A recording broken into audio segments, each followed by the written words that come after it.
ஆடி மாதம் ஆகாதுன்னு சொல்றாங்களே, ஏன் தெரியுமா? ஆடி மாதம் இறை வழிபாட்டிற்கு உகந்த மாதமாக போற்றப்படுகிறது. பொதுவாக இந்த மாதத்தில் விரதங்கள், வழிபாடுகள், விழாக்கள், பெரிய உற்சவங்கள் தொடர்ந்து வந்து கொண்டே இருக்கும்.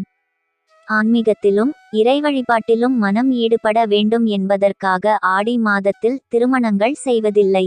மேலும் ஆடி மாதத்தில் சுபகாரியங்களை தவிர்த்து ஆவணியில் தொடங்குவார்கள். ஆடி மாதம் வந்தாலே புதிதாய் திருமணமான தம்பதிகளுக்கு ஆகாத மாதமாகிவிடும். வீட்டில் உள்ள பெரியவர்கள் ஒன்று சேர்ந்து புதுமண தம்பதிகளை பிரித்து பெண்ணை அம்மா வீட்டிற்கு அனுப்பிவிடுவார்கள். காலங்காலமாக நடந்து வரும் இந்த பழக்கம் சமூக ரீதியாக மட்டுமின்றி அறிவியல் ரீதியாகவும் நன்மை தரக்கூடியதுதான் என்று நிரூபிக்கப்பட்டுள்ளது. ஆடி மாதத்தில் ஒரு பெண் கருவுற்றால் அவளுக்கு சித்திரை மாதத்தில் குழந்தை பிறக்கும்.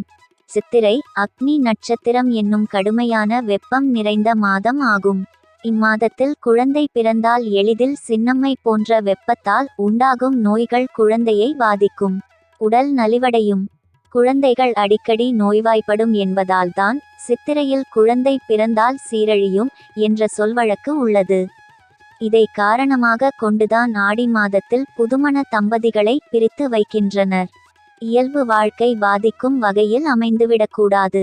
எனவே பிறக்கும் குழந்தையின் ஆரோக்கியத்திற்கு ஏற்றதல்ல என்ற காரணத்திற்காகவே தம்பதியரை பிரித்து வைக்கின்றனர். நம் முன்னோர்கள் ஏற்படுத்திய சாஸ்திரங்கள் ஒவ்வொன்றிற்கும் நிறைய விளக்கங்கள் உண்டு. அதனால் பெரியோர்கள் கூறும் அறிவுரையை கேட்டு நாம் வளமான வாழ்க்கையை வாழ்வோம்.